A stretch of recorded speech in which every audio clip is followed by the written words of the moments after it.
Spirulina important है उतना ही नोनी भी इंपॉर्टेंट है। अभी नोनी क्यों?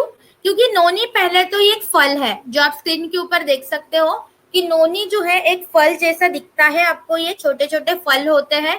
2000 सालों से जो है नोनी का हमारे आयुर्वेदा में इस्तेमाल करते आ रहे हैं।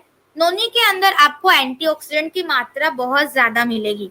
नोनी स्पेसिफिकली ना आपके बॉडी के कोशिकाओं के ऊपर काम करता है। आपके बॉडी के सेल्स जो होते हैं, सेल्स से हमारी बॉडी बनती है, तो आपके बॉडी का जो बेसिक स्ट्रक्चरल यूनिट है कोशिकाएं, आपके सेल्स, तो सेल्स को क्लीन करने के लिए, उस सेल्स को अच्छा करने के लिए, हेल्दी करने के लिए नोनी यहाँ पे आपकी मदद करता है। तो नोनी जो है बेसिक सेलुलर लेवल पे काम करता है। तो मैम ये नोनी हम कहाँ का इस्तेमाल कर सकते हैं? तो नोनी एक ऐसी चीज है कि सर से लेके पाँव तक आपको जहां पे भी प्रॉब्लम है ना, वहां पे आप नोनी को दे सकते हो। मैम जोड़ों में बहुत दर्द होता है, उसमें दे सकते हैं, ये सब दे सकते हो। अर्थराइटिस में दे सकते हैं, अर्थराइटिस में भी दे सकते हो। मैम चलते घूमते वक्त बहुत दिक्कत आती है, बहुत ज्यादा स्टीफनेस की प्रॉब्लम हो जाती है, उसके लिए भी आप ये दे सकते हो। सांस लेने में मैम तकलीफ होती है, अस्थमा की कोई पेशेंट है, उनके लिए आप ये दे सकते हो। एक्जिमा के बारे में आपने सुना होगा, सोराइसिस के बारे में सुना होगा, एक्ने की प्रॉब्लम सुनी होगी, स्किन के ऊपर छाले आ जाते हैं, स्किन के ऊपर रैशेस आते हैं, पिंपल्स की मैम प्रॉब्लम है, या स्किन के ऊपर ना छोटी छोटी फुंसी आ जाती है। तो अगर आपको त्वचा की कोई भी प्रॉब्लम है, आप उनके लिए भी ये रेकमेंड कर सकते हो। जिनको ऑस्टियोपोरोसिस है, हड्डियों की बीमारी है, हड्डियां टूट जाती है, हड्डियां कमजोर हो गई है, तो उनके लिए भी आप ये सजेस्ट कर सकते हो। जिनको भी कैंसर है, अभी ये पॉइंट जब सबसे ज्यादा इंपॉर्टेंट है, क्योंकि कैंसर भी एक सेल्स की बीमारी है। कैंसर के सेल्स आपके बॉडी के ऊपर अटैक करते हैं और मेनली वो आपकी इम्यूनिटी पावर के ऊपर अटैक करते हैं, और जिसकी वजह से कैंसर बहुत बड़ी तेजी से आपके पूरे शरीर के अंदर फैलना शुरू हो जाता है। तो कैंसर के लिए जो पहली सप्लीमेंट आप यहाँ पे रेकमेंड करोगे वो होगी नोनी। तो कैंसर से प्रिवेंट होने के लिए भी आप ये नोनी जो है शुरुआत कर सकते हो, ताकि फ्यूचर में कॉम्प्लिकेशंस को आप अवॉइड कर सको।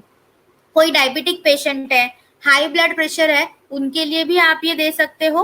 और सर में मैम बहुत दर्द होता है, माइग्रेन का कोई केस है, तो उनके लिए भी आप ये सजेस्ट कर सकते हो।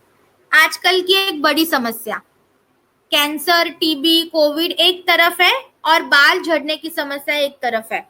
मैम हेयर फॉल बहुत ज्यादा होता है, बाल बहुत टूटते हैं, बालों की ग्रोथ सही से नहीं होती है। तो आपके हेयर लॉस को भी प्रिवेंट करने के लिए, आपके बालों को भी हेल्दी रखने के लिए यहाँ पे आपको ये मदद करता है। इनडाइजेशन की प्रॉब्लम है मैम, कॉन्स्टिपेशन बहुत होता है, इनडाइजेशन बहुत होता है, डायरिया हो जाता है, पेट में गुड़गुड़ी हो जाती है, खाना खाने का मन नहीं करता, खट्टी डकारें आती है, बहुत डकारें आती है, तो आपके डाइजेस्टिव सिस्टम को भी हेल्दी करने के लिए ये आपकी मदद करता है।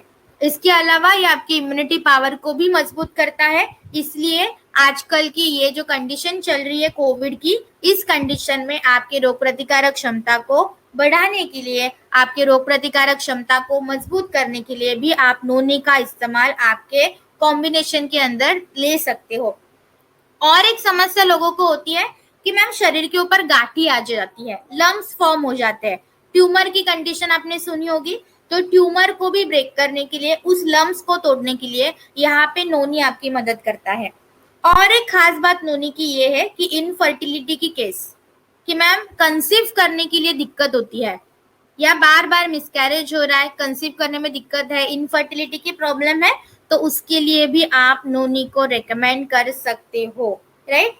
लेडीज की जो प्रॉब्लम होती है कि मैम पेट में बहुत दर्द हो रहा है, मेंस्ट्रुअल साइकिल में प्रॉब्लम हो जाती है, हेवी ब्लीडिंग की प्रॉब्लम है, तो उस मेंस्ट्रुअल साइकिल रिलेटेड जो भी प्रॉब्लम्स होती है उसको भी मैनेज करने के लिए आपको यहाँ पे नोनी मदद करता है। अगर आपको कोई दांतों की समस्या है, दांत बहुत ज्यादा दुखते हैं, दांतों से खून बहता है, कैविटी की प्रॉब्लम है मैम, या मुंह से बहुत बदबू आती है, तो आपके ओरल हेल्थ को भी मेंटेन करने के लिए, आपके दांतों को भी अच्छा करने के लिए ये आपको मदद करेगा। नोनी का डोज बड़ा सिंपल है, आप 14 साल के बाद जो है आप इसको शुरू कर सकते हो। ट्राई कीजिए कि आप इसको खाना खाने से पहले लो। अगर जिनको भी खाना खाने से पहले नहीं सूट होता तो वो खाने के बाद भी ले सकते हैं। तो दोनों रास्तों में आप ले सकते हो, पर ट्राई कीजिए कि आप इसको खाने से पहले लो, तो ये ज्यादा सही से आपके शरीर के अंदर काम करेगा। कितनी मैम कैप्सूल लेनी है? तो 2 कैप्सूल आपको कम से कम लेनी है। पर जितनी प्रॉब्लम बढ़ेगी, जैसे कि मैम कैंसर की बीमारी है या बहुत सीवियर प्रॉब्लम है, तो यहाँ पे आपको नोनी का डोज जो है वो बढ़ाते जाना पड़ेगा। कम से कम 2 कैप्सूल से शुरुआत कर सकते हो, खाने से पहले या खाने के बाद में। 14 साल के बाद आप ये शुरू कर सकते हो, और जैसे जैसे प्रॉब्लम बढ़ती जाएगी, प्रॉब्लम थोड़ी बड़ी है, तो आप यहाँ पे डोज को मल्टीप्लाई कर सकते हो। अभी ये जो नोनी है ना, आपको एक कंडीशन में नहीं देनी है। तो जैसे एक कंडीशन थी आपके स्पाइरुलिना के अंदर कि किडनी की प्रॉब्लम, अगर आपको कोई किडनी की समस्या है, जैसे कि किडनी स्टोन है, यूरिक एसिड है, क्रिएटिनिन है, किडनी डिसफंक्शनिंग है, या पोटेशियम की मात्रा सबसे ज्यादा बड़ी है, तो आप वहां पे किडनी को नोनी को जो है नहीं रेकमेंड कर सकते। अभी इसका और एक जो पॉइंट है, ये आप नोट डाउन कीजिए कि बहुत सारे लोगों को एक समस्या होती है कि मैम पोटेशियम की मात्रा कम हो गई है। ठीक है, पोटेशियम की मात्रा कम हो गई है, तो पोटेशियम की मात्रा कम है तो आप नोनी रेकमेंड कर सकते हो। पर पोटेशियम अगर आपके शरीर के अंदर ज्यादा है तो आप नोनी को कंज्यूम नहीं कर सकते।